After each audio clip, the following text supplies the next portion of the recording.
একদিন এক ইহুদি একদল মুসলিমের সামনে এসে দাঁড়িয়ে বলল, যদি তোমরা সত্যি সঠিক পথে থাকো তবে আমার 3টা প্রশ্নের উত্তর দাও। কেউ পারলে আমি মেনে নেব ইসলাম সত্য ধর্ম। প্রথম প্রশ্ন, বলো তো আল্লাহর আগে কি ছিল?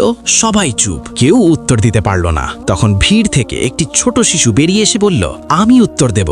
শিশুটিকে দেখে ইহুদি হেসে বলল, ঠিক আছে বলো। শিশুটি বলল, আপনি 10 থেকে 1 পর্যন্ত উল্টো গুনুন তো। ইহুদি গুনল 10, 9, 8, 1। তখন শিশুটি বলল, 1-এর আগে কি? ইহুদি বলল, 1-এর আগে তো কিছুই নেই। শিশুটি মুচকি হেসে বলল, যদি গাণিতিক 1-এর আগে কিছু না থাকে তবে আমার এক ও আদিতীয় আল্লাহর আগেও কিছু নেই। তিনি আদি, তিনি অন্ত। ইহুদির দ্বিতীয় প্রশ্ন, আল্লাহ এখন কোন দিকে তাকিয়ে আছেন?